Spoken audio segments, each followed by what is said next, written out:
أعوذ بالله من الشيطان الرجيم. بسم الله الرحمن الرحيم. الحمد لله رب العالمين والصلاة والسلام على نبينا محمد وعلى آله وصحبه أجمعين أما بعد. آج کتاب التوحید کے ساتھ ہیں جس کے مؤلف ہیں امام محمد بن عبد الوہاب رحمہ اللہ، جو فوت ہوئے ہیں 1206 ہجری میں 1206، یعنی کہ ان کو فوت ہوئے تقریباً 200 سال سے زیادہ کا عرصہ ہو گیا ہے۔ عظیم الشان کتاب ہے، اللہ تعالیٰ اس عظیم امام کی قبر کو منور فرمائے۔ اس کتاب کی وجہ سے بہت سے لوگوں کے عقائد کی اصلاح ہوئی ہے، اور اللہ نے میرے اوپر اور آپ کے اوپر بھی کرم کیا کہ اللہ نے ہمیں بھی یہ کتاب پڑھنے کا موقع دیا۔ یہ کام اللہ کی توفیق کے بغیر ممکن نہیں ہوتے، تو ہم سب کو اس نعمت پہ اللہ کا شکر ادا کرنا چاہیے۔ آج باب نمبر ہے 39۔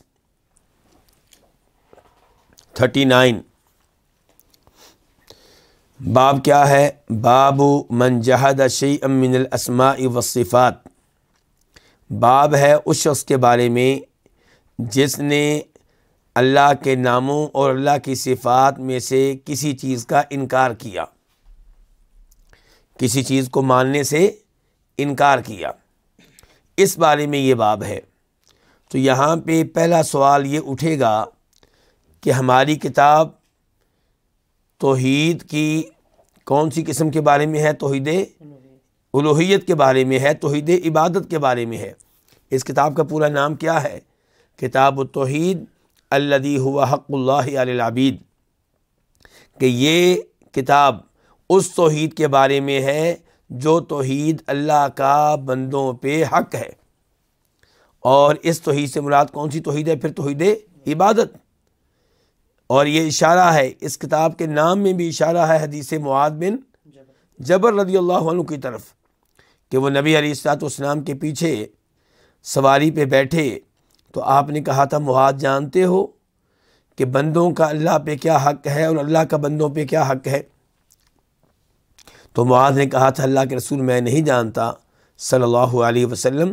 تو آپ نے ارشاد فرمایا تھا کہ اللہ کا بندوں پہ حق ہے کہ بندے صرف اسی کی عبادت کریں۔ اللہ کا بندوں پہ حق ہے کہ صرف اسی کی عبادت کریں۔ تو یہ وہ توحید ہے جو اللہ کا بندوں پہ حق ہے۔ لیکن آج کا باب، یہ تو باب اسماء و صفات، اسماء و صفات سے تعلق رکھتا ہے۔ توحید کی 3 اقسام ہیں، تو ایک قسم ہے توحید اسماء و صفات، تو اس کا تعلق تو توحید اسماء و صفات سے ہوا۔ تو یہ باب ہماری اس کتاب میں کیسے آ گیا؟ تو جواب اس کا یہ ہے کہ امام صاحب نے اس کتاب میں توحید الوہیت ذکر کی ہے، توحید الوہیت سے متعلقہ مباحث بھی ذکر کی ہیں جن کا تعلق توحید الوہیت سے ہے، توحید عبادت سے ہے۔ تو توحید اسماء و صفات یہ توحید الوہیت کے لوازم میں سے ہے۔ وہ کیسے؟ عبادت کا حقدار کون ہے؟ عبادت کا حقدار وہ ہوگا جس کی صفات بڑی اعلیٰ، بڑی عمدہ اور بڑی کامل ہوں۔ جو ناقص ہے، عاجز ہے، وہ عبادت کے لائق نہیں ہے۔ جس میں کمی پائی جائے، کمزوری پائی جائے، وہ عبادت کے لائق نہیں ہے۔ اسی لیے تو اللہ تعالیٰ کہتے ہیں ان معبودوں کے بارے میں جن کو لوگوں نے اللہ کو چھوڑ کے معبود بنا رکھا تھا کہ یہ تو ناقص ہیں، یہ عبادت کے لائق نہیں ہے۔ مثال کے طور پہ اللہ تعالیٰ کہتے ہیں سورہ اعراف میں، ان الذین تدعون من دون اللہ عباد امثالکم فادعوہم فلیستجیبوا لکم ان کنتم صادقین۔ جن کو تم اللہ کے علاوہ پکارتے ہو، اللہ کے علاوہ جن سے تم دعائیں کرتے ہو، اور دعا کیا ہے؟ عبادت ہے۔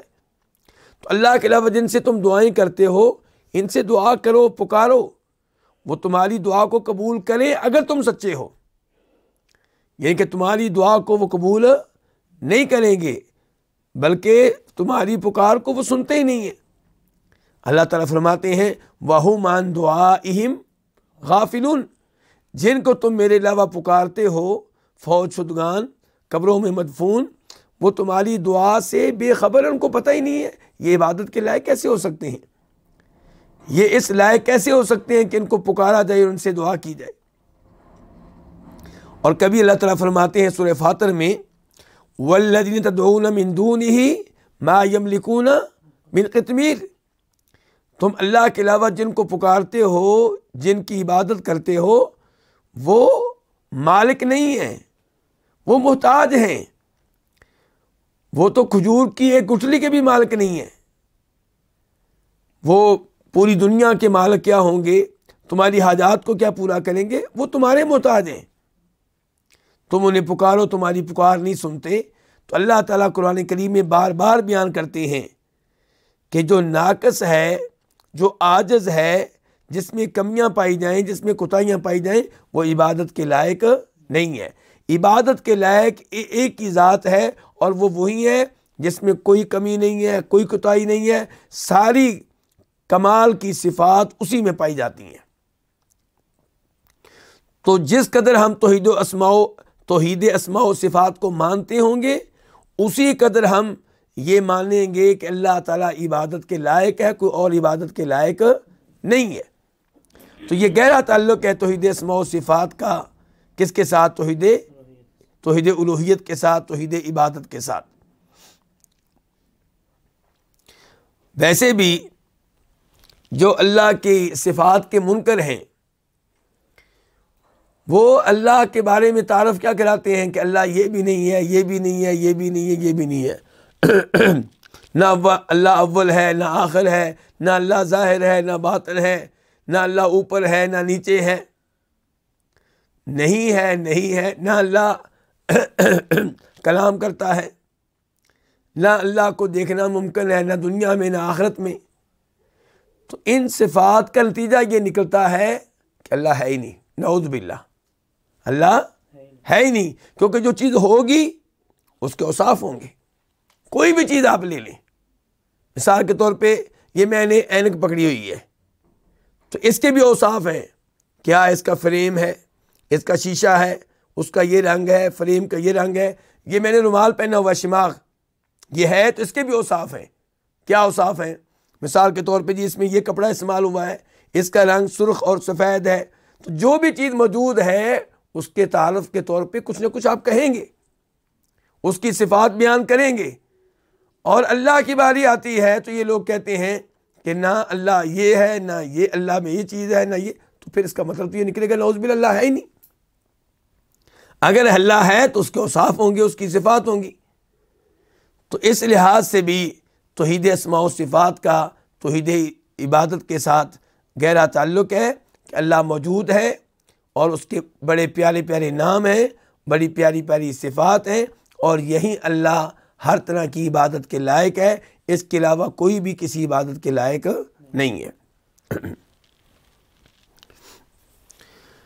اچھا، باب ہے اس شخص کے بارے میں جو اسماء و صفات میں سے کسی بھی چیز کا کیا کرے؟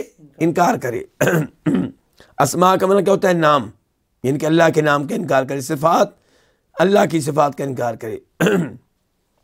تو کیا حکم ہے جی اس کا جو اللہ کے ناموں کا اور اللہ کی صفات کا انکار کرے؟ یہ میرا سوال ہے آپ سے۔ تو جواب یہ ہے کہ جو عام اصول ہے وہ یہ ہے کہ جو اللہ کے ناموں اور صفات میں سے کسی ایک کا بھی انکار کرے وہ کافر ہے۔ وہ کیا ہے؟ وہ کافر ہے۔ اللہ تعالیٰ نے جو بھی بتا دیا، یہ تو نام ہے نا، یہ تو صفات ہے، اس کے علاوہ بھی اللہ کوئی بھی بات بتائیں اور ہم کہیں آگے سے نہیں، تو اس کا مطلب یہ ہے کہ ہم اللہ کے ساتھ کفر کر رہے ہیں۔ مثال کے طور پہ اللہ تعالیٰ قرآن میں کہیں کہ جنت ہے اور ہم کہیں جنت نہیں ہے، تو یہ ایمان ہے کہ کفر ہے؟ یہ کفر ہے۔ قرآن کریم کی ایک بھی چیز کا آپ انکار کریں گے تو آپ کفر کا ارتکاب کر رہے ہیں۔ اللہ کی ایک ایک بات مانی جائے گی، اگر کوئی یہ سمجھتا ہے کہ فلاں آدمی کافر نہیں بلکہ مسلمان ہے، کیونکہ اس نے اگرچہ 5 باتیں اسلام کی نہیں مانی، 95 تو مانی ہے، تو اس کا موقف غلط ہے۔ اسلام کی ایک چیز کا بھی انکار کفر ہے۔ اللہ کی ہر بات کو 100% ماننا ضروری ہے۔ جس نے اسلام کی 95 باتیں مانی، ہمارے اوپر کوئی احسان نہیں کیا، اپنے اوپر احسان کیا ہے، اور ہمارا اس سے مطالبہ ہے، اسلام کا مطالبہ کہ باقی 5 کو بھی مانو۔ اگر تم اللہ کو مانتے ہو، اگر تم اللہ کی ایک نہیں مانتے تو ٹھیک ہے، باقی کا بھی انکار کر دو۔ آپ دیکھیں، اگر کوئی آدمی انبیاء کرام علیہم الصلوۃ والسلام میں سے کسی ایک کا انکار کرے تو کیا کہا جائے گا؟ کافر۔ بلکہ ایک نبی کا انکار سب نبیوں کا انکار ہے۔ آسمانی کتابوں میں سے ایک کا انکار سب کا انکار ہے۔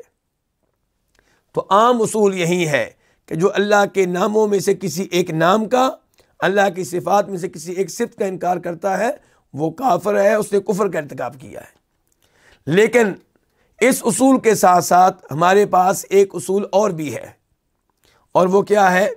میں عربی میں پہلے آپ کو بتانا چاہوں گا کہ التأویل یمنع التکفیر۔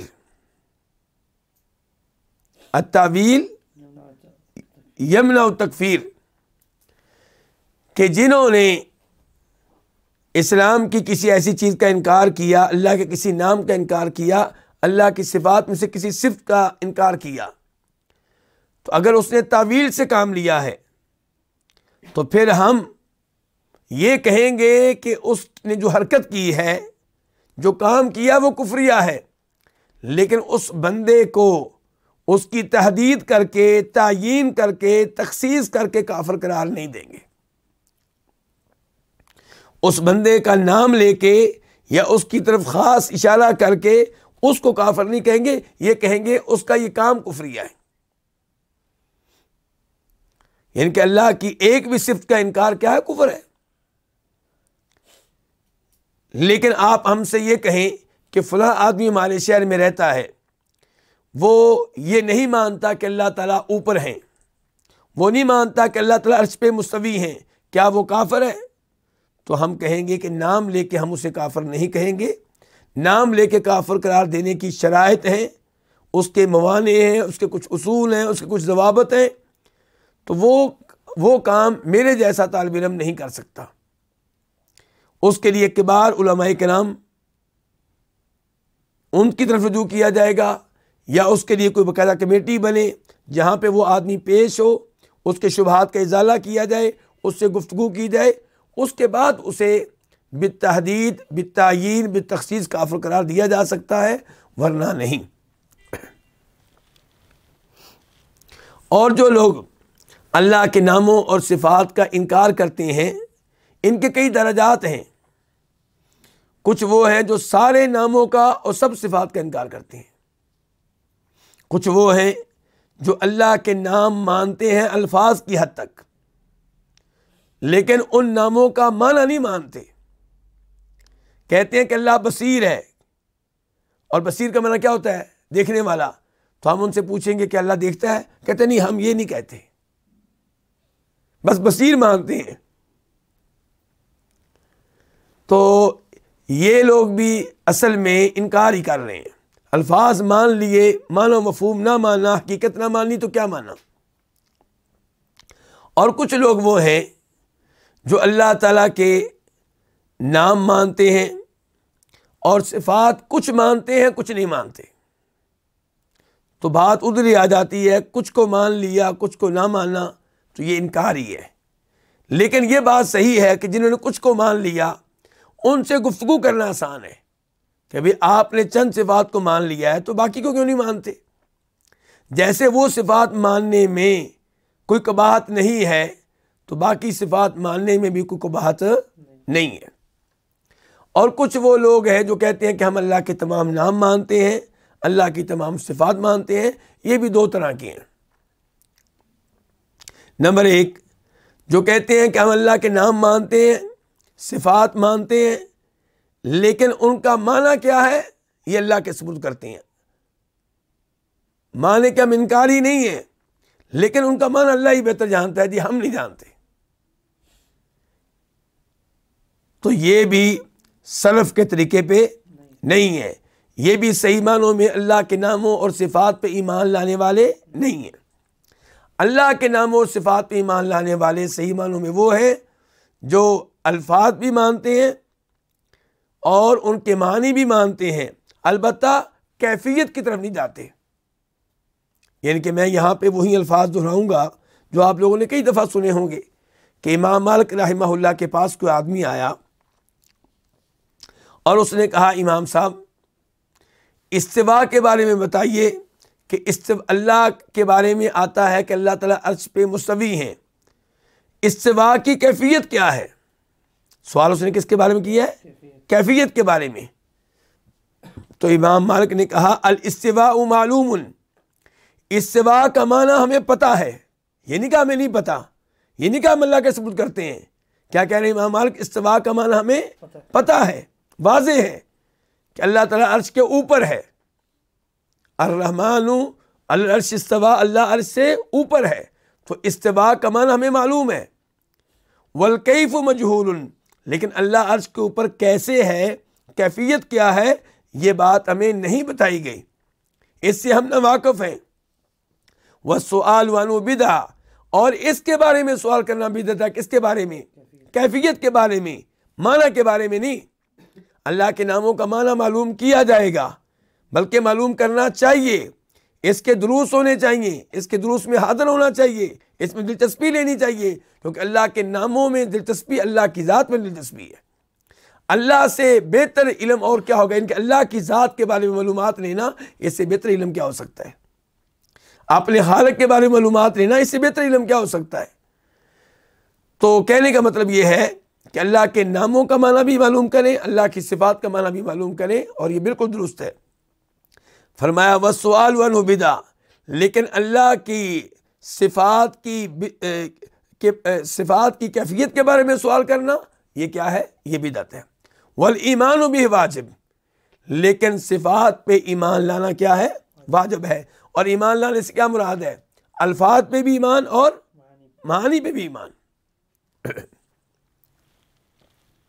تو یہاں پہ امام صاحب نے باب قائم کیا ہے کہ باب ہے اس شخص کے بارے میں جو اللہ کے نام اور صفات میں سے کسی بھی چیز کا انکار کرے، یعنی کہ اس کا کیا حکم ہے۔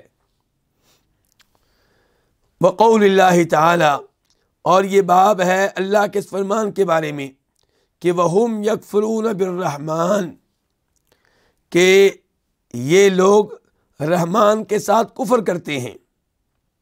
یہ سورہ رعد ہے، آیت نمبر 30۔ یہ شروع سے آیت کیسے ہے؟ کذالک ارسلناک فی امۃ قد خلت من قبلها لتتلو علیہم الذی اوحینا الیک وہم یکفرون بالرحمن قل هو ربی لا الہ الا ہو علیہ توکلت والیہ متاب، کہ ہم نے آپ کو ایک امت میں رسول بنا کے بھیجا ہے۔ اللہ تعالی ہمارے نبی سے گفتگو کر رہے ہیں اور کہہ رہے ہیں کہ ہم نے آپ کو ایک امت میں رسول بنا کے بھیجا ہے، اس امت سے پہلے کئی امتیں گزر گئیں۔ کیوں بھیجا ہے؟ لِتَتْلُوَ عَلَيْهِمُ الَّذِي أَوْحَيْنَا إِلَيْكَ، تاکہ آپ ان کے سامنے تلاوت کریں، ان کے سامنے وہ کلام پڑھیں جس کی وحی ہم نے آپ کی طرف کی ہے، جو ہم نے آپ پہ اتارا ہے۔ وَهُمْ يَكْفُرُونَ بِالرَّحْمَٰنِ، جبکہ یہ لوگ کفر کرتے ہیں کس کے ساتھ؟ رحمان کے ساتھ۔ قل کہہ دیجئے ہوا ربی، تم رحمان کے ساتھ کفر کرتے ہو، وہ تو میرا رب ہے، وہ تو میرا خالق، میرا مالک، میرا رازق، میرے امور کی تدبیر کرنے والا ہے، میری موت و حیات اس کے ہاتھ میں ہے، میرے سارے امور اس کے ہاتھ میں ہیں۔ لا الہ الا ہوا، اس کے علاوہ کوئی عبادت کے لائق نہیں ہے۔ علیہ توکلت، اسی پہ میں نے بھروسہ کیا، توکل کیا، اعتماد کیا، وإلیہ متاب، اور اسی کی طرف میں نے رجوع کرنا ہے، لوٹنا ہے۔ یہاں پہ لفظ آیا وہم یکفرون بالرحمن، وہ رحمان کے ساتھ کفر کرتے ہیں۔ اس کا کیا مطلب ہے؟ اس کے دو مطلب ہو سکتے ہیں۔ نمبر ایک، وہ رحمان کی وحدانیت اور توحید کا انکار کرتے ہیں، کیونکہ یہ گفتگو کن سے ہو رہی ہے؟ سب سے پہلے اس کے مخاطب کون ہے؟ اہل مکہ، قریش مکہ۔ کیا وہ اللہ کے منکر تھے؟ نہیں، وہ تو اللہ کو مانتے تھے، خالق بھی مانتے تھے، مالک بھی مانتے تھے، رازق بھی مانتے تھے، اللہ کی عبادت بھی کرتے تھے، تو وہ اللہ کے وجود کے منکر نہیں تھے۔ تو وہم یکفرون بالرحمن کا مطلب پہلا کیا ہوگا؟ اللہ کی توحید کے منکر ہیں، یعنی کہ اللہ کے ساتھ ساتھ اوروں کو بھی شریک کرتے ہیں، اللہ کی عبادت کرنے کے ساتھ ساتھ ان ہستیوں کی عبادت کرتے ہیں جن کے بارے میں وہ سمجھتے ہیں کہ یہ اللہ تک پہنچنے کے لیے وسیلہ ہیں، سیڑھی ہیں، ذریعہ ہیں، بزرگ ہیں۔ تو وہم یکفرون بالرحمن کہ وہ رحمان کے ساتھ کفر کرتے ہیں، انکار کرتے ہیں، مراد رحمان کی توحید کا، توحید عبادت کا وہ انکار کرتے ہیں۔ دوسرا مطلب اس کا یہ ہو سکتا ہے کہ وہ انکار کرتے ہیں اللہ کے نام رحمان کا، وہ انکار کرتے ہیں رب کے نام رحمان کا۔ اس تفسیر کی کیا دلیل ہے؟ سورہ فرقان آیت نمبر 60 اللہ تعالیٰ فرماتے ہیں وَإِذَا قِيلَ لَهُمُ اسْجُدُوا لِلرَّحْمَنِ، اور جب ان سے کہا جاتا ہے سجدہ کرو کس کو؟ رحمان کو، قالوا مَا الرحمن، رحمان کیا چیز ہے؟ تو اللہ کو تو مانتے تھے، تو یہاں کیسے گستاخانہ انداز میں کہہ رہے ہیں کہ رحمان کیا چیز ہے؟ یعنی کہ وہ کہنا چاہتے ہیں کہ اللہ کو ہم مانتے ہیں لیکن یہ رحمان جو تم لفظ لے کے آئے ہو یہ ہم اس کو نہیں مانتے۔ اور اس کی تائید آپ جانتے ہیں ایک اور معاملے سے بھی ہوتی ہے، وہ کیا ہے؟ حدیث ہے مسلم شریف کی، ویسے بخاری میں بھی آئی ہے، نمبر ہے اس کا 1784 1784۔ اس حدیث میں کیا ہے؟ انس راوی ہے اس کی کہ ان قریشا صالح النبی صلی اللہ علیہ وسلم فیہم سہیل بن عمر، کہ قریشیوں نے نبی علیہ السلام کے ساتھ صلح کی۔ کون سی صلح؟ صلح حدیبیہ۔ اور جو صلح کے لیے آئے ان میں ایک بڑا نام کس کا ہے؟ سہیل بن عمر کا۔ فقال النبی صلی اللہ علیہ وسلم علی، نبی علیہ السلام نے جناب علی سے کہا کہ اکتب، کہ علی آپ لکھیں۔ کیا لکھیں؟ بسم اللہ الرحمن الرحیم، یعنی کہ معاہدہ لکھوانے لگے ہیں اللہ کے رسول، بعد میں اس کے اوپر سین ہوں گے، انگوٹھے لگائے جائیں گے، اور آغاز معاہدے کا کس سے ہو رہا ہے؟ بسم اللہ الرحمن الرحیم سے۔ فقال سہیل، تو سہیل نے کہا اما بسم اللہ، یعنی کہ اگر تم لکھو بسم اللہ تو یہ بات تو ٹھیک ہے، فما ندری ما بسم اللہ الرحمن الرحیم، جہاں تک تعلق ہے بسم اللہ الرحمن الرحیم کا تو ہم یہ نہیں جانتے کیا ہے، ولیکن اکتب ما نعرف بسمک اللہم، آپ وہ لکھیں جو ہم بھی جانتے ہیں۔ ہم کس کو جانتے ہیں؟ بسمک اللہم، تیرے نام کے ساتھ اے اللہ، اس کا مطلب اللہ کو جانتے ہیں، اللہ کو مانتے ہیں، اور بسمک اللہم وہ لکھتے ہیں، لیکن بسم اللہ الرحمن الرحیم اس کو وہ نہیں مانتے، یعنی کہ رحمان جو اللہ کا نام ہے اس کو وہ نہیں مانتے۔ تو وہم یکفرون بالرحمن کی دو تفسیریں پھر ہو گئیں۔ پہلی تفسیر کیا ہے کہ وہ انکار کرتے ہیں رحمان کی توحید کا، وہ رحمان کے ساتھ اوروں کو شریک کرتے ہیں رحمان کی عبادت میں، اور دوسرا مطلب یہ ہے کہ وہ انکار کرتے ہیں اللہ کے نام رحمان کا۔ ان دو تفسیروں میں سے کون سی تفسیر ہمارے باپ کے لحاظ سے مناسب ہے؟ نہیں، زیادہ واضح، تو زیادہ واضح جو ہے وہ دوسری ہے، زیادہ جو گہرا تعلق ہے وہ دوسری تفسیر کا ہے۔ باب کیا ہے کہ جو اللہ کے ناموں اور صفات میں سے کسی کا انکار کرے اس کا کیا حکم ہے؟ جواب یہ ہے کہ وہ ہم یکفرون بالرحمن، کہ اہل مکہ اللہ کے نام رحمان کا انکار کرتے تھے، اللہ نے ان کو اس وجہ سے کافر قرار دیا۔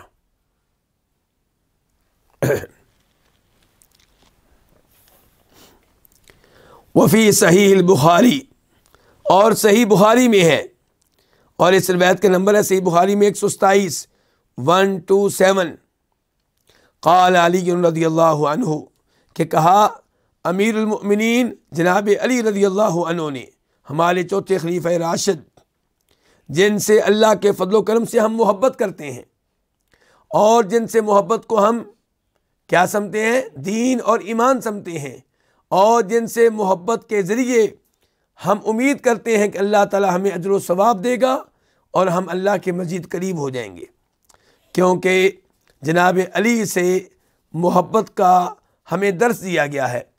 نبی علیہ السلام نے ارشاد فرمایا تھا، من کنت مولاہ فعلی مولاہ، جس کا میں مولا ہوں اس کے علی بھی مولا ہیں۔ مولا کا معنی کیا جی؟ مالک، مشکل کشا، حاجت روا نہیں۔ مولا سے مراد کیا ہے؟ دوست، محبوب، یعنی کہ جو مجھے اپنا دوست سمجھتا ہے، مجھ سے محبت کرتا ہے، مجھ سے تعلق رکھتا ہے، وہ میرے علی سے بھی محبت کرے، میرے علی سے بھی دوستی رکھے، ان سے بھی تعلق رکھے۔ اور پھر دوسری حدیث فرمایا تھا نبی علیہ الصلوۃ والسلام نے، حدیث کا مفہوم یہ ہے کہ جناب علی سے محبت کرنا ایمان کی علامت ہے، اور ان سے بغض رکھنا نفاق کی علامت ہے، منافقت کی علامت ہے۔ اور ہم الحمدللہ ان سے محبت کرتے ہیں، وہ محبت جو شریعت کے مطابق ہے۔ لوگ ان سے محبت کا نعرہ لگاتے ہیں اور غلو کرتے ہیں، شرک کر جاتے ہیں، اور جب شرک کرے انسان تو جناب علی سے محبت اسے فائدہ نہیں دے سکے گی، کامیابی کا سبب نہیں بن سکے گی۔ جناب علی سے وہی محبت مفید ہوگی جو شریعت کے مطابق ہو اور توحید کے اوپر رہتے ہوئے کی جائے۔ تو یہ ہے جناب علی کیا کہہ رہے ہیں؟ کہتے ہیں حدث الناس بما یعرفون اتریدون ان یکذب اللہ ورسولہ،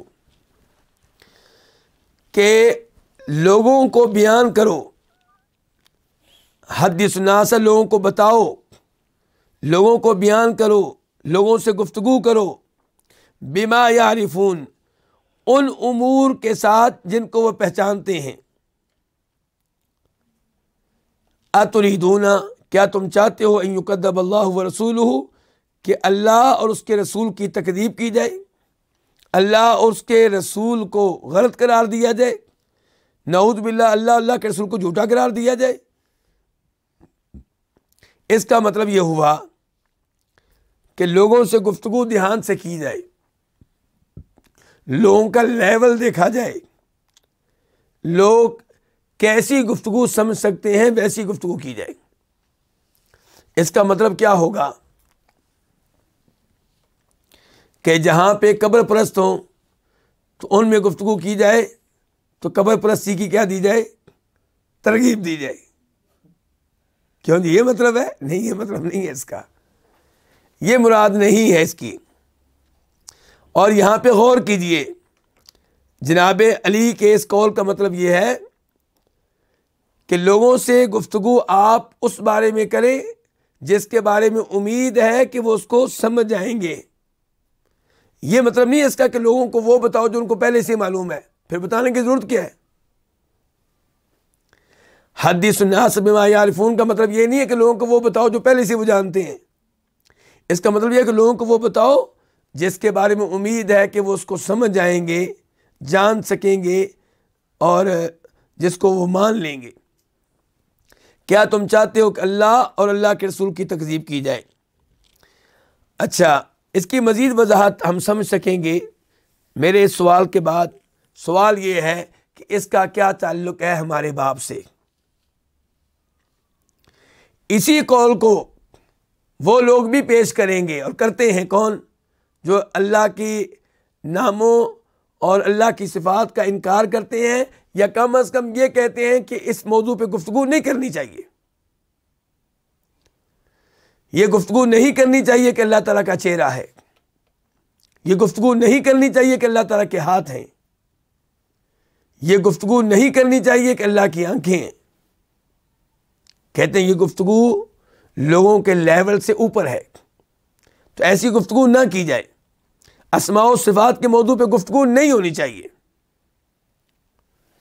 یعنی کہ گفتگو ہونی چاہیے عبد الباسط کے بارے میں، عبد الباسط کی شان، اس کا مقام، یا آپ کے پیر صاحب کے بارے میں گفتگو ہونی چاہیے، کب پیدا ہوئے، کیا ان کی خوبیاں تھیں، کیا ان کے والدین ان کے نام رکھے ہوئے تھے، کتنے ان کے بچے ہیں، کیا وہ کرتے ہیں، کیا یہ، یعنی کہ اللہ کے بارے میں گفتگو نعوذ باللہ نہ ہو۔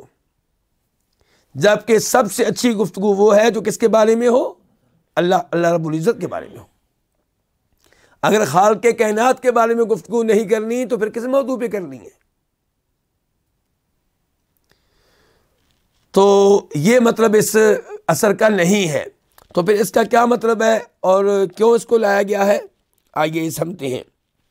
پہلا مطلب اور اس کو لانے کا پہلا فائدہ ہمارے باپ کے لحاظ سے کہ اسماء و صفات پہ گفتگو کرتے ہوئے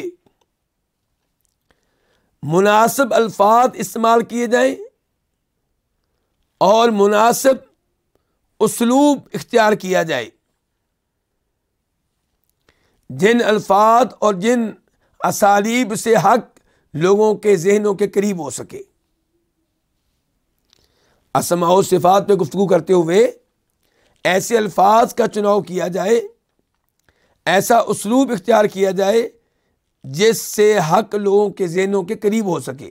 یہ نہیں کہ گفتگو نہیں کرنی، گفتگو کرنی ہے، لیکن الفاظ اور اسلوب آسان مناسب اختیار کیا جائے۔ نمبر 2، اس اثر کو، اس قول کو یہاں پہ لانے سے پیغام یہ ملا کہ جو عامت الناس ہیں، بالکل عام لوگ جن کو کسی بات کا نہیں پتا، جن کو صحیح معنوں میں کلمہ پڑھنا بھی نہیں آتا، ایسے جو عام لوگ ہیں ان سے اسماء و صفات کے موضوع پہ گفتگو کرتے ہوئے گہری تفصیلات میں جانے سے گریز کیا جائے۔ اللہ کے نام بتائے جائیں گے، اللہ کی صفات بھی بتائی جائیں گی، لیکن گہری تفصیلات میں جانے سے گریز کیا جائے۔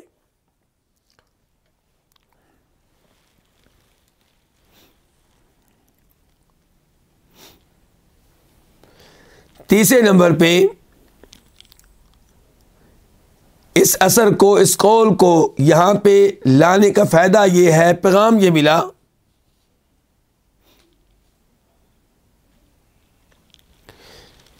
کہ ان لوگوں کا موقف غلط ہے جو کہتے ہیں کہ اسماء و صفات کے موضوع پہ گفتگو کرنا فتنہ ہے۔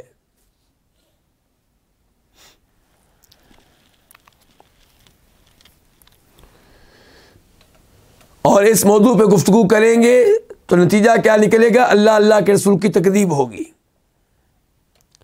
نتیجہ کیا نکلے گا؟ اللہ کے رسول کی کیا ہوگی؟ تکذیب ہوگی۔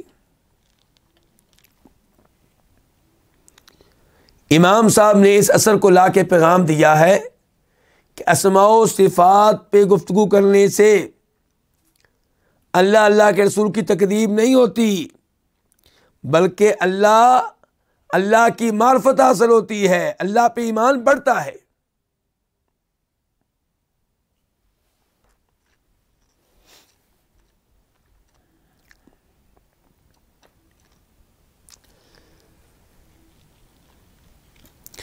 آپ نبی علیہ الصلوۃ والسلام کی طرف دیکھ لیں، آپ اس موضوع پہ عامت الناس سے گفتگو کرتے تھے کہ نہیں کرتے تھے؟ کرتے تھے۔ یعنی کہ آپ کے زمانے کے لوگ جو سینئر صحابہ کرام کے مقابلے میں کیا تھے؟ عامت الناس تھے۔ ہمارے مقابلے میں نہیں عامت الناس، ان کے مقابلے میں، یعنی کہ وہ صحابہ کرام جو جناب ابوبکر صدیق کے مقابلے میں، جناب عمر کے مقابلے میں، جناب عثمان کے مقابلے میں، جناب علی عشرہ مبشرہ اور بدری صحابہ کرام کے مقابلے میں کیا تھے؟ عامت الناس تھے۔ آپ ان سے بھی اس موضوع پہ گفتگو کرتے تھے۔ دلیل مسلم شریف کی حدیث کہ جب ایک صحابی آپ کے پاس آئے اور کہا اللہ کے رسول علیہ الصلوۃ والسلام میری لونڈی بکریاں چراتی ہے، تو بھیڑیا آیا اور ایک بکری کو کھا گیا، مجھے پتا چلا تو مجھے بڑا غصہ آیا، میں نے لونڈی کو تھپڑ دے مارا۔ گویا کہ صحابی اب پریشان ہے، افسوس ہو رہا ہے ان کو کہ میں نے ایسا کیوں کیا۔ تو آپ نے کہا، اور صحابی چاہتے تھے کہ اب میں اس لونڈی کو کیا کر دوں؟ آزاد کر دوں۔ تو آپ نے فرمایا لونڈی کو میرے پاس لے کر آؤ۔ لونڈی کو لایا گیا۔ لونڈی بکریاں چرانے والی ہمارے مقابلے میں بہت عظیم، ہم اس کے پاؤں کی خاک بھی نہیں، کیونکہ اس نے ایمان کی حالت میں دیکھا ہے کس کو؟ رسول اللہ صلی اللہ علیہ وسلم کو، لیکن سینئر صحابہ کرام کے مقابلے میں وہ کیا ہے؟ عام عورت ہے، عام عورت ہے، بکریاں چلانے والی ہے۔ اور آپ سوال کیا کر رہے ہیں؟ یہ جانچنے کے لیے کہ یہ مسلمان ہے یا نہیں، یہ مومن ہے یا نہیں۔ سوال دیکھیے ذرا کیا ہے۔ پہلا سوال این اللہ، اللہ کہاں ہے؟ یہ سوال نہیں کہ اللہ کو مانتی ہو کہ نہیں مانتی، سوال کیا کیا ہے؟ اللہ کہاں ہے؟ اس نے کہا فی السماء، اللہ اوپر ہے۔ دوسرا سوال یہ کیا کہ میں کون ہوں؟ کہنے لگی آپ اللہ کے رسول ہیں۔ فرمایا میرے صحابی اس کو آزاد کر دو، یہ مومن ہے۔ تو ایمان کا ٹیسٹ ہوا ہے، ایمان کے امتحان ہوا ہے، اور پہلا سوال یہ ہے کہ اللہ کہاں ہے۔ تو اس سے پتا چلا کہ اللہ کے ناموں اور صفات کے موضوع پہ گفتگو کی جائے گی، پبلک سے بھی کی جائے گی۔ بس صرف یہ کہا گیا آپ سے کہ گہری تفصیلات، اختلافی مسائل جو اس موضوع کے اوپر ہیں علماء کرام کے درمیان، ان پہ گفتگو بالکل جو عامی ہے ان کے سامنے نہ کی جائے، ورنہ اللہ کا ایک ایک نام بتایا جائے گا، اللہ کی ایک ایک صفت کا تذکرہ کیا جائے گا، عالم دین کے سامنے بھی، طالب علم کے سامنے بھی اور عامی کے سامنے بھی، عام آدمی کے سامنے بھی۔ کیونکہ اللہ کے ناموں اور اللہ کے صفات کے موضوع پہ گفتگو ہوگی تو اس سے اللہ کی تکذیب نہیں ہوگی، بلکہ اللہ کی تصدیق ہوگی، اللہ پہ ایمان بڑھے گا، اللہ پہ یقین بڑھے گا۔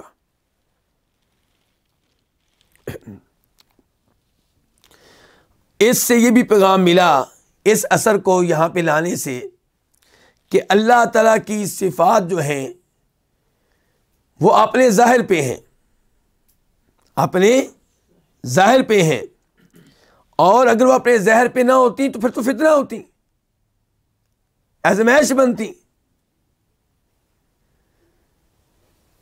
تو اللہ رب العزت نے اپنی صفات کا تذکرہ کیا، نبی علیہ السلام نے اللہ کی صفات کا تذکرہ کیا، اس کا مطلب یہ ہے کہ اپنے ظاہر پہ ہیں اور ان کو بغیر کسی تعویل کے قبول کیا جائے گا اور ایمان لایا جائے گا۔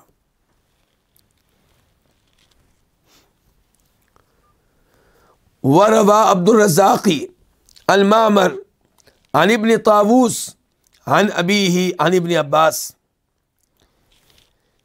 یہاں پہ امام صاحب اپنی عادت کے برخلاف روایت ذکر کرنے سے پہلے کیا لے کر آئے ہیں؟ سند لے کر آئے ہیں، یہ بتانے کے لیے کہ جو بات میں بیان کرنے لگا ہوں اس کی سند بڑی عمدہ ہے، بڑی اعلیٰ ہے، اس لیے جو بات بیان کی جائے گی وہ شک و شبہ سے بالاتر ہے، اعلیٰ درجے کی سند ہے۔ روایت کر رہے ہیں کون؟ امام عبد الرزاق بن حمام بن نافع الحمیری السنانی، صحیح بخاری کے راوی، صحیح مسلم کے راوی، حدیث کی اپنی کتاب المصنف، تفسیر کی ان کی اپنی کتاب المعمر، یہ روایت کر رہے ہیں کس سے؟ معمر سے، امام معمر بن راشد الازدی، یہ بھی بہت بڑے امام ہیں۔ اور اتفاق سے میں کل پرسوں ایک کلپ سن رہا تھا، ایک عالم دین ہے، آپ نے ان کا شاید تذکرہ سنا ہو، جن کی مسلم شریف کی شرح ہے بہت لمبی چوڑی، شیخ اسیوبی، ان کا کلپ تھا، تو اس میں گفتگو کر رہے تھے تو معمر بن راشد الازدی کا تذکرہ آیا، کہنے لگے کہ یہ یمن گئے۔ کہاں گئے؟ یمن والوں نے سوچا جب ان کے ساتھ بیٹھے، ان کے ساتھ گفتگو ہوئی کہ یہ انسان بہت بڑا عالم دین ہے، اس کے پاس تو بہت علم ہے، تو ان سے کہا گیا کہ آپ یمن میں ہی رہیں، واپس نہ جائیں اپنے علاقے میں۔ انہوں نے کہا نہیں میں واپس جاؤں گا۔ تو یمن والوں نے، سمجھدار لوگوں نے میٹنگ کی، کہا اس آدمی کو نہ قید کر دو، اس آدمی کو کیا کر دو؟ قید کر دو، اس کو باندھ دو۔ اس کا کیا مطلب تھا؟ ان کی شادی کر دو ادھر۔ چنانچہ ان کی شادی کر دی گئی اور پھر یہ یمن میں رہے۔ تو یہ ہے علماء کو باندھنے کا طریقہ۔ علماء کو اپنے شہر میں رکھنے کا طریقہ. تو معمر بن راشد الازدی روایت کرتے ہیں کہ اس سے عن ابن طاووس عبداللہ بن طاووس بن کیسان الیمانی سے. طاووس بہت مشہور و معروف امام ہیں اور یہاں پہ روایت کر رہے ہیں ان کے بیٹے. کون؟ عبداللہ بن طاووس. اور عبداللہ بن طاووس کس سے روایت کر رہے ہیں؟ اپنے والد سے، طاووس بن کیسان الیمانی، بہت بڑے امام، بہت بڑے محدث، بہت بڑے مفسر. اور وہ روایت کرتے ہیں کس سے؟ اپنے استاد عبداللہ ابن عباس رضی اللہ تعالیٰ عنہما سے کہ انہ رأى رجلا، کہ عبداللہ ابن عباس نے ایک آدمی کو دیکھا، انتفضا، اس پہ کپ کپی طاری ہوئی، وہ کانپنے لگا. کب؟ لما سمع حدیثا عن النبی صلی اللہ علیہ وسلم فی الصفات، جب اس نے ایک حدیث سنی نبی علیہ الصلوۃ والسلام سے. کس موضوع پہ؟ صفات کے موضوع پہ. اور کانپنے کا مقصد، کپ کپی کیوں طاری ہوئی؟ استنکارا لذالک، اس حدیث کا انکار کرتے ہوئے یا حدیث میں آنے والی صفات کا انکار کرتے ہوئے. یعنی کہ اس کو یہ بات بڑی عجیب لگی کہ ہم اللہ تعالیٰ کے بارے میں ایسی باتیں کر رہے ہیں، اللہ کی ان صفات کا تذکرہ کیا جا رہا ہے، ان کا تذکرہ نہیں ہونا چاہیے. اس کا مقصد یہ تھا. تو وہ کانپنے لگا کہ یعنی کہ گویا کہ دوسروں کو پیغام دے رہا ہو کہ تم لوگوں کی جرت، جسارت کے اللہ کے بارے میں ایسی گفتگو کرتے ہو. تو اب ضروری ہے یہاں پہ کہ میں وہ حدیث آپ کے سامنے رکھوں جس کا تذکرہ سن کر اس پہ کپ کپی طاری ہوئی، جس پہ اس کو اعتراض تھا، جس کے بارے میں وہ سمجھتا تھا کہ ایسی حدیثیں بیان نہیں کرنی چاہیے. تو یہ حدیث پہلے نمبر لکھ لیں آپ اس کا، یہ بخاری شریف میں ہے اور وہاں پہ اس کا نمبر ہے 4850 4850. اور یہ مسلم شریف میں ہے اور وہاں پہ اس کا نمبر ہے 2846 2846.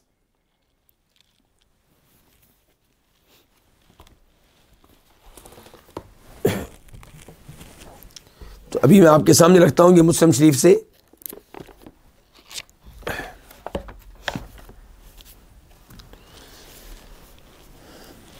اور امام مسلم بھی اس حدیث کو روایت کر رہے ہیں کس سے؟ اپنے استاد محمد بن رافع سے، اور وہ اسی امام عبدالرزاق سے، اور امام عبدالرزاق اپنے استاد امام معمر بن راشد سے، اور وہ حمام بن منبہ سے، اور وہ ابو ہریرہ سے رضی اللہ تعالیٰ عنہ کہ تحاجت الجنت والنار، فرمایا نبی علیہ الصلوۃ والسلام نے کہ جنت اور جہنم میں آپس میں کیا ہوا؟ بحث و مباحثہ ہوا. آپس میں کیا ہوا؟ بحث و. ہاں، تو پہلی چیز یہاں پہ ہمارا امتحان ہے کہ کیا ہم ایمان لاتے ہیں یا نہیں لاتے کہ جنت نے اور جہنم میں آپس میں گفتگو کی. جو عقل پرست ہیں وہ کہیں گے ممکن ہی نہیں ہے، بے جان چیز جنت گفتگو کرے بے جان چیز جہنم سے. تو پہلی طویل یہیں پہ کی جائے گی کہ اس کا مطلب یہ ہے کہ صورتحال ایسی پیدا ہو گئی گویا کہ گفتگو ہو رہی ہوئی نہیں. جبکہ میرا ایمان ہے، انشاءاللہ آپ کا یہ ایمان ہے کہ جو اللہ میری اس زبان میں یہ بھی بے جان ہے، اس نے اس میں آواز پیدا کی ہے. ابھی آواز نکل رہی ہے کہ نہیں نکل رہی؟ تو یہ کہاں سے نکل رہی ہے؟ جس اللہ نے مجھے قوت گویائی دی ہے، میری زبان میں طاقت پیدا کی ہے گفتگو کرنے کی، اس کے لیے جنت میں قوت گویائی پیدا کرنا، گفتگو کرنے کی صلاحیت پیدا کرنا کون سا مشکل ہے؟ تو اس لیے ایسی چیزوں کو آنکھیں بند کر کے ماننا چاہیے. قرآن میں بھی تذکرہ آیا ہے کس کا؟ اتینا طائعین، اللہ نے آسمان و زمین کو بلایا اور ان کو حکم دیا ایتیا آؤ، تو انہوں نے کہا قالتا، آسمان نے کہا، زمین نے کہا یا اللہ ہم حاضر ہو گئے. تو ہمارا ایمان ہے کہ آسمان نے باقاعدہ اللہ سے گفتگو کی، زمین نے باقاعدہ اللہ سے گفتگو کی، اور یہاں پہ ہمارا ایمان ہے کہ جنت اور جہنم نے آپس میں گفتگو کی. فقالت النار، چنانچہ جہنم نے کہا اوثرت بالمتکبرین والمتجبرین، کہ مجھے ترجیح دی گئی ہے، مجھے فضیلت دی گئی ہے، مجھے عزت بخشی گئی ہے، کن کے ساتھ؟ متکبر لوگوں کے ساتھ اور جابر و ظالم لوگوں کے ساتھ۔ ان کے میرے اندر کن کو بھیجا جائے گا؟ جابر، ظالم اور اپنے آپ کو بڑا سمجھنے والے لوگوں کو، ان کو میرے اندر رکھا جائے گا۔ تو یہ میرا اعزاز ہے۔ وقالت الجنہ، جہنم نے کہا، فما لی لا يدخلونی الا ضعفاء الناس وسقطهم وغرتهم، مجھے کیا ہے کہ میرے میں صرف وہ لوگ داخل ہوں گے جو کمزور قسم کے، اپنے معاشرے میں گرے پڑے لوگ جن کی کوئی حیثیت نہیں تھی، وغرتهم، غافل قسم کے لوگ، سادہ قسم کے لوگ ہوں گے۔ اللہ اکبر، یہ سن لیں الفاظ دھیان سے۔ جنت بتا رہی ہے کہ جنت میں کن لوگوں نے آنا ہے؟ غریب لوگ، کمزور لوگ، معاشرے کے گرے پڑے لوگ، سادہ قسم کے لوگ، جن کو دنیا میں ہم کوئی اہمیت نہیں دیتے۔ حتیٰ کہ میرے اور آپ جیسے لوگ، ہم الحمدللہ توحید پہ ہیں، کم از کم نماز تو پڑھتے ہیں، لیکن ہماری نگاہوں میں بھی عزت کن کی ہوتی ہے؟ جو مالی لحاظ سے مستحکم ہو، جو شکل و صورت کے لحاظ سے صاحب حیثیت محسوس ہو۔ جبکہ اللہ رب العزت کے ہاں کن کا مقام ہے؟ ان کا۔ وہ حدیث آپ کے ذہن میں ہوگی کہ روز قیامت ایک ایسا آدمی آئے گا جو لوگوں کی نگاہوں میں کیا ہوگا؟ بڑا فن خوان ہوگا، لوگوں کی نگاہوں میں عظیم سمین، بڑا عظیم انسان، جس سے آٹو گلاف لینے کے لیے ہو سکتا ہے دنیا میں لینے لگتی ہوں، جس سے سلام لینے کو لوگ اپنے لیے اعزاز سمجھتے ہوں، جس کے ساتھ سیلفی کو لوگ اپنے لیے باعث فخر سمجھتے ہوں، اللہ تعالیٰ کے ہاں اس کا وزن مچھر کے پر کے برابر بھی نہیں ہوگا۔ تو کم از کم میں اور آپ نمازیوں سے محبت کریں، قاری قرآن سے محبت کریں، حافظ قرآن سے محبت کریں، متقی پرہیزگار لوگوں سے محبت کریں، ان کے ساتھ بیٹھنے کو اپنے لیے کیا سمجھیں؟ اعزاز سمجھیں۔ یہ ہیں جنتی لوگ۔ قال اللہ للجنہ، تو اللہ تعالیٰ نے پھر جنت سے کہا، انما انت رحمتی، تو میری رحمت ہے، ارحم بکی من اشاء من عبادی، تیرے ذریعے میں اپنے بندوں میں سے جس پہ چاہوں گا کیا کروں گا؟ رحمت کروں گا۔ وقال للنار، اور اللہ نے جہنم سے کہا، انما انت عذابی، تو میرا عذاب ہے، اعذب بک من اشاء من عبادی، تیرے ذریعے میں اپنے بندوں میں سے جس کو چاہوں گا عذاب میں مبتلا کروں گا۔ وَلِكُلِّ وَاحِدَةٍ مِّنْكُمَا مِلْؤُهَا، اور میرا وعدہ ہے تم میں سے ہر ایک کو میں کیا کروں گا؟ بھر دوں گا۔ فَأَمَّا النَّارُ، جہاں تک تعلق ہے جہنم کا، آگ کا، فَلَا تَمْتَلِئ، تو یہ لوگوں سے نہیں بھرے گی۔ جن لوگوں کو اللہ نے جہنم میں بھیجنا ہوگا بھیج دیں گے، پھر بھی بھرے گی نہیں۔ حتیٰ یدا اللہ تبارک و تعالی رجلا، یہاں تک کہ اللہ تعالیٰ اپنا پاؤں رکھیں گے، یعنی کہ جہنم میں اپنا پاؤں رکھیں گے، تقول، وہ کہے گی، قط قط، بس بس بس، بہت ہو گیا۔ تو یہ جو ہے نا کہ اللہ تعالیٰ اپنا پاؤں رکھیں گے کس میں، یہ الفاظ کئی لوگوں کے لیے ماننا بڑے مشکل ہے۔ اللہ کے پاؤں کو ماننا مشکل ہے کئی لوگوں کے لیے۔ تو یہ آدمی شاید اسی لیے کام پائے، یعنی کہ اس کے لیے مشکل ہے یہ قبول کرنا کہ اللہ کے پاؤں ہیں۔ اور ہمارا ایمان ہے کہ اللہ کے پاؤں ہیں، ہم ان پاؤں کی کیفیت نہیں جانتے، وہ ویسے ہیں جیسے اللہ کے لائق ہیں، اللہ کے شایان شان ہیں، لیکن یہ ہمارا یقین ہے کہ وہ ہر عیب سے پاک ہیں، ہر کمزوری سے پاک ہیں۔ جیسے اللہ کے ہاتھ ہیں ہر کمزوری سے پاک، اللہ کی آنکھیں ہر کمزوری اور عیب سے پاک، ایسے اللہ کے پاؤں ہیں۔ ہم تصور نہیں کر سکتے، نہ کرنا چاہیے، اللہ کی آنکھوں کا، اللہ کے ہاتھوں کا، اللہ کے پاؤں کا۔ اور شیطان اگر یہاں پہ آگے لے جانے کی کوشش کرے تو اعوذ باللہ من الشیطان الرجیم پڑھ کے اپنے بھائی جان پھونکنا چاہیے، لیکن اللہ کے ہاتھوں پہ ایمان لانا ضروری، اللہ کی آنکھوں پہ ایمان لانا ضروری، اللہ کے چہرے پہ ایمان لانا ضروری، اللہ کے پاؤں پہ ایمان لانا ضروری۔ فرمایا فَهُنَالِكَ تَمْتَلِئُ، تو تب جہنم کی آگ بھر جائے گی جب اللہ پاؤں رکھیں گے۔ وَيُزْوَى بَعْضُهُ إِلَىٰ بَعْضٍ، اور اس کا ایک حصہ دوسرے حصے کے ساتھ سکڑ جائے گا، سمٹ جائے گا، لگ جائے گا۔ ولا یظلم اللہ من خلقی احدا، اللہ تعالیٰ اپنی مخلوق میں سے کسی پہ ظلم نہیں کرے گا۔ کیا مطلب؟ جہنم کو بھرنے کے لیے اللہ کسی بے گناہ کو جہنم میں ڈال دیں، اللہ ایسا نہیں کریں گے۔ وَأَمَّا الْجَنَّةُ، جہاں تک تعلق ہے جنت کا، فَإِنَّ اللَّهَ يُنشِئُ لَهَا خَلْقًا، تو اللہ تعالیٰ جنت کو بھرنے کے لیے نئی مخلوق کو پیدا کریں گے۔ انعام دینے کے لیے اللہ نئی مخلوق کو پیدا کریں گے، لیکن جہنم میں ڈالنے کے لیے اللہ تعالیٰ نئی مخلوق کو پیدا کر کے جہنم میں پھینک دے، ایسا نہیں ہوگا۔ اس سے پتہ چلا اللہ کے عدل و انصاف کا، اور تقدیر کی وجہ سے جو ہمارے ذہنوں میں وسوسے آتے ہیں اس کا علاج بھی اس حدیث میں موجود ہے کہ اللہ تعالیٰ ظالم نہیں ہے۔ اللہ نے کسی کی تقدیر میں لکھا ہے کہ یہ جہنم میں جائے گا، تو یہ وہی ہے جو جہنم میں جانے کے لائق ہے، اس کا حقدار ہے۔ اللہ کسی پہ ظلم کرنے والے نہیں ہیں۔ وَمَا رَبُّكَ بِظَلَّامٍ لِّلْعَبِيدِ، اللہ تعالیٰ بندوں پہ ذرا بار ظلم کرنے والے نہیں ہیں۔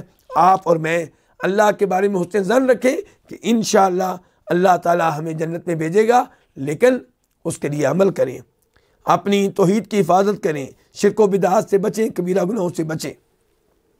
اب آئیے آپ اس روایت کی طرف۔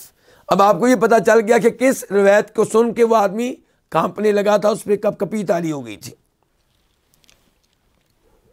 فقال، تو کہا کس نے؟ ہاں جی، عبداللہ ابن عباس نے رضی اللہ تعالیٰ عنہما، ما فرق هؤلاء، ان کا کیا ڈر ہے،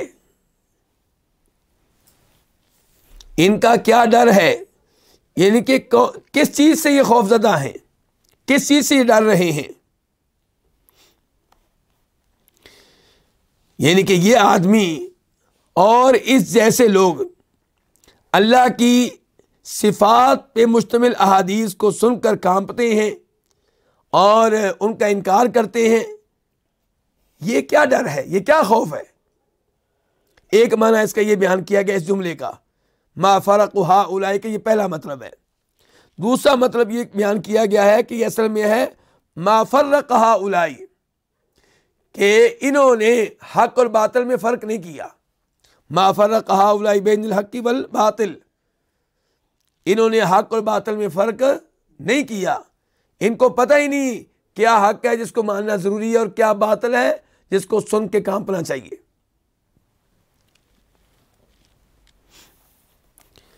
تو ما فرق هؤلاء، کیا خوف ہے ان کا، کیا ڈر ہے ان کا، کس چیز سے خوف زدہ یہ ہیں، کس چیز سے یہ ڈرتے ہیں؟ یجدون رقۃ عند محکمہ، یہ رقت پاتے ہیں اپنے دلوں میں، کیا پاتے ہیں؟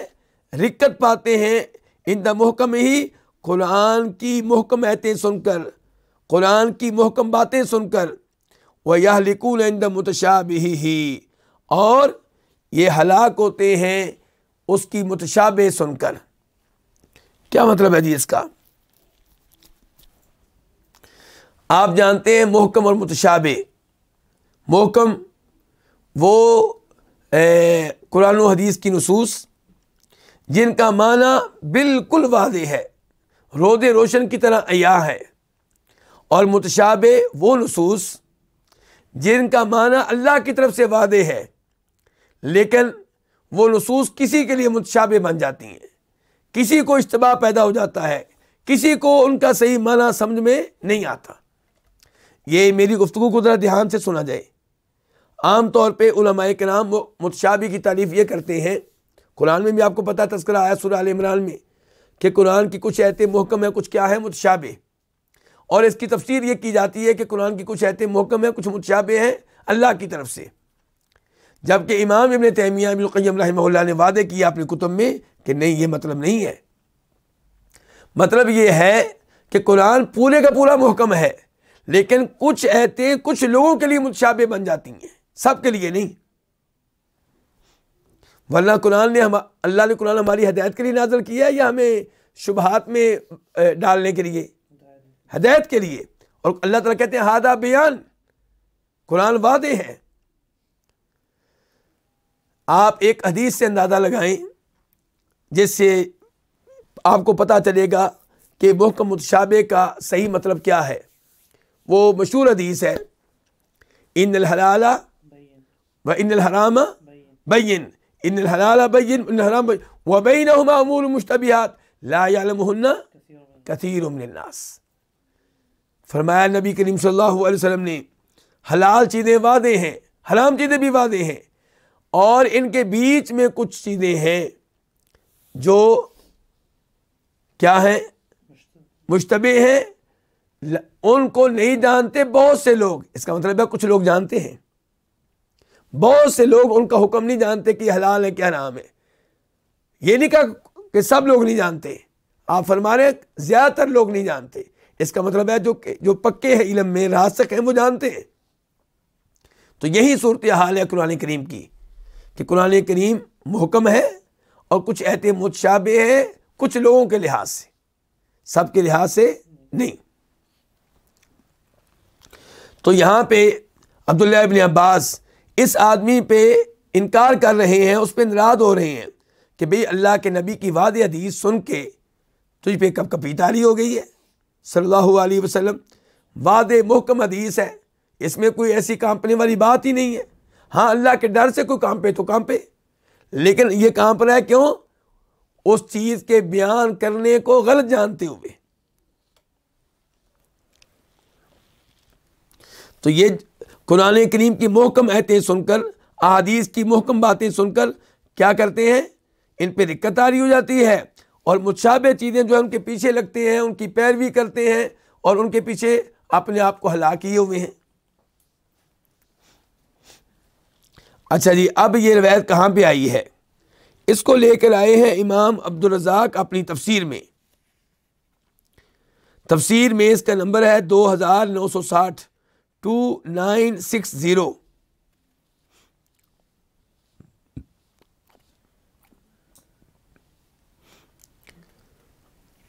دیگر کی کتب میں بھی آئی ہے، لیکن بڑا حوالہ یہی ہے۔ اچھا، اب اس روایت کو ہمارے امام صاحب اس کتاب میں کیوں لے کر آئے، اس باب میں کیوں لے کر آئے؟ کہ عبداللہ ابن عباس نے، اور وہ صحابہ کرام میں سے ہیں، ہمارے سلف میں سے ہیں، اس پہ ناراضگی کا اظہار کیا جس نے اللہ کی صفات پہ مشتمل حدیث سن کر ایمان لانے کی بجائے تردد اختیار کیا اور انکار کرنے لگا، انکار کرتے ہوئے کانپنے لگا، کب کبھی طاری ہو گئی۔ اس کے بعد فرماتے ہیں ہمارے امام محمد بن عبد الوہاب رحمہ اللہ، وَلَمَّا سَمِعَتْ قُرَيْشٌ رسول اللہ صلی اللہ علیہ وسلم يذكر الرحمن انکروا ذلك۔ جب قریشیوں نے سنا کس کو؟ نبی علیہ الصلوۃ والسلام کو، کہ آپ تذکرہ کر رہے ہیں کس کا؟ رحمان کا، تو انکروا ذلك، انہوں نے اس پہ انکار کیا، اس کو غلط جانا، یعنی کہ اللہ کے نام رحمان کو غلط جانا۔ فانزل اللہ فیہم، تو اللہ نے ان کے بارے میں یہ آیت نازل کی ہے کہ وہم یکفرون بالرحمن، کہ وہ رحمان کے ساتھ کیا کرتے ہیں؟ کفر کرتے ہیں۔ تو اس سے بھی پتہ چلا کہ وہم یکفرون بالرحمن، اس آیت کو امام محمد بن عبد الوہاب رحمہ اللہ اس باب میں کیوں لے کر آئے ہیں؟ یہ بتانے کے لیے کہ وہ لوگ رحمان کے نام کو نہیں مانتے تھے، اور اللہ نے اس کو کیا قرار دیا ہے؟ کفر قرار دیا ہے۔ لیکن یہ کہنا کہ یہ آیت اس بارے میں نازل ہوئی ہے، اس بارے میں کوئی صحیح روایت نہیں مل سکی۔ امام طبری ایک روایت لے کر آئے ہیں، لیکن اس کے بیان کرنے والے کون ہیں؟ امام مجاہد، اور امام مجاہد تابعی ہیں، صحابی نہیں ہے، تو ایسی روایت کیا قرار پاتی ہے؟ پھر ضعیف قرار پاتی ہے۔ مجاہد کیا کہتے ہیں؟ یہ سن لیں آپ، کہ لما کاتب رسول اللہ صلی اللہ علیہ وسلم قریشا فی الحدیبیہ، کہ جب نبی علیہ الصلوۃ والسلام نے حدیبیہ کے مقام پہ قریشیوں کے ساتھ تحریری معاہدہ کیا، کتبہ، تو آپ نے لکھا، لکھوایا کیا؟ بسم اللہ الرحمن الرحیم۔ قالوا، وہ آگے سے کہنے لگے، کون؟ قریشی، لا نکتب الرحمن، ہم رحمان نہیں لکھیں گے، وما ندری ما الرحمن، ہمیں نہیں پتہ رحمان کیا چیز ہے، ولا نکتب الا بسمک اللہم، ہم تو یہی الفاظ لکھیں گے کہ بسمک اللہم، اے اللہ تیرے نام کے ساتھ۔ قال اللہ، تو اللہ نے پھر کہا وہم یکفرون بالرحمن، کہ یہ رحمان کے ساتھ کیا کرتے ہیں؟ کفر کرتے ہیں۔ قل هو ربی، کہہ دیجئے وہ میرا رب ہے، لا الہ الا ہو، نہیں کوئی معبود مگر وہی۔ تو اس روایت سے پتہ چلتا ہے کہ یہ آیت اس واقعے کے بارے میں نازل ہوئی ہے، یہ واقعہ اس کا سبب نزول ہے، لیکن کسی صحیح روایت سے اس چیز کا علم نہیں ہو سکا۔ فیہ مسائل، اس باب میں کیا کیا مسائل ہیں؟ الاولا، پہلا مسئلہ جو معلوم ہوتا ہے اس باب سے، عدم الایمان بجحد شیء من الاسماء والصفات، کہ ایمان نہیں رہتا، عدم الایمان، ایمان نہیں رہتا اللہ کے ناموں اور صفات میں سے کسی بھی چیز کا انکار کر دینے سے۔ کیوں؟ کیونکہ اس میں تکذیب ہے کس کی؟ اللہ اور اللہ کے رسول کی۔ اللہ کہیں میرے ہاتھ ہیں، آپ آگے سے کہتے ہیں ہاتھ نہیں ہیں، تو یہ کیا ہے؟ یہ کفر ہے۔ یہ کیا ہے؟ یہ اللہ پہ ایمان نہ لانا ہے، اللہ کی بات پہ۔ اللہ تعالیٰ کہیں میری آنکھیں ہیں تجری بأعیننا، آپ کہتے ہیں اللہ کی آنکھیں نہیں ہیں، تو اس کا مطلب یہ ہے کہ آپ اللہ کی اس بات پہ ایمان نہیں رکھتے، آپ کفر کر رہے ہیں۔ لیکن جیسا کہ پہلے وضاحت ہو چکی ہے کہ اس انکار کا کفر ہونا اور چیز ہے، اور جو انکار کر رہا ہے اس کو کافر قرار دینا اور چیز ہے۔ اس کو کافر قرار دینے کی کئی شرائط ہیں، کئی موانع ہیں، کئی اصول ہیں، کئی ضوابط ہیں۔ الثانیہ، دوسرا مسئلہ، تفسیر آیت الرعد، سورہ رعد کی آیت نمبر 30 کی تفسیر معلوم ہوئی۔ جی ہاں، ہم نے بیان کیا کہ وَهُمْ يَكْفُرُونَ بِالرَّحْمَنِ کہ اس کی دو تفسیریں ہیں۔ نمبر ایک، اللہ تعالیٰ کی توحید کا انکار اور اللہ کے ساتھ اوروں کو شریک کرنا عبادت میں، اور دوسرے نمبر پہ اللہ تعالیٰ کے نام رحمان کا انکار۔ الثالثہ، تیسرا مسئلہ، ترک التحدیث بما لا یفہم السامع، اس چیز کو بیان نہ کرنا، ترک التحدیث، اس چیز کو بیان نہ کرنا جس کو سامع نہ سمجھ سکے، جس کو وہ سمجھتا نہیں ہے، جس کے بارے میں آپ کو پتہ ہے کہ نہیں سمجھ سکے گا، ایسی چیز بیان نہیں کرنی چاہیے۔ اور اس سے مراد کیا ہے کہ وہ تفصیلات اور گہری معلومات جن کو پبلک نہیں سمجھ سکتے، ورنہ اللہ کا ہر نام ہر آدمی کے سامنے بیان کیا جا سکتا ہے اور کرنا چاہیے، اور اللہ کی ہر صفت ہر ایک کے سامنے بیان کرنی چاہیے۔ الرابعہ، چوتھا مسئلہ، ذکر العلہ، وجہ کا تذکرہ، سبب کا تذکرہ، یعنی کہ کیوں نہیں بیان کرنا چاہیے وہ باتیں جن کی لوگ تکذیب کر دیں گے، کیوں کہا گیا کہ آپ لوگوں سے وہ گفتگو کریں جس کو وہ سمجھ سکے۔ ذکر العلہ، تو اس علت کا تذکرہ، اس سبب کا تذکرہ وہ کیا ہے کہ انہ یفضی الی تکذیب اللہ ورسولہ، کہ یہ چیز اللہ کی تکذیب اور اللہ کے رسول کی تکذیب تک پہنچا دے گی۔ اگر پبلک کے سامنے آپ وہ گفتگو کریں گے جس کا تعلق گہری تفصیلات سے ہے اور جو ان کی عقل میں نہیں اتر سکتی، وہ اگر آپ ذکر کریں گے تو ہو سکتا ہے وہ اللہ کے رسول کی تکذیب کر دیں، یہ کہتے ہیں ہم نہیں مانتے، ہم نہیں مانتے۔ تو جب وہ کہیں گے ہم نہیں مانتے تو تکذیب ہوگی اللہ کے رسول کی۔ وَلَوْ لَمْ يَتَعَمَّدِ الْمُنْكِرُ، اگرچہ انکار کرنے والا قصد نہ کرے کس کا؟ تکذیب کا، وہ اللہ کے رسول کی تکذیب نہیں کرنا چاہتا، لیکن جب وہ نہیں مانے گا تکذیب ہو جائے گی۔ الخامسہ، کلام ابن عباس لمن استنکر شیئا من ذلک وانہ اہلکہ، عبداللہ ابن عباس کا کلام، ان کی گفتگو اس شخص کے بارے میں جس نے ان صفات میں سے کسی چیز کا کیا کیا؟ انکار کیا، اور یہ کہ اس چیز نے اس کو کیا کر دیا؟ ہلاک کر دیا۔ کیا مطلب؟ عبداللہ ابن عباس نے کیا کہا تھا کہ یہ لوگ جو ہیں عجیب لوگ ہیں، یہ حق باتوں پہ ڈرتے ہیں، ان پہ کانپتے ہیں، ان کا انکار کرتے ہیں، اور جو متشابہ چیزیں ہیں ان کے پیچھے لگ کے ہلاک کرتے ہیں اپنے آپ کو۔ تو عبداللہ ابن عباس کے اس کلام سے پتہ چلا کہ اللہ کے ناموں اور صفات میں سے کسی بھی چیز کا انکار نہیں کرنا چاہیے۔ اللہ رب العزت سے دعا ہے کہ اللہ تعالی ہمیں اپنے تمام ناموں اور تمام صفات پہ ایمان لانے کی توفیق بخشے۔ وآخر دعوانا الحمدللہ رب العالمین۔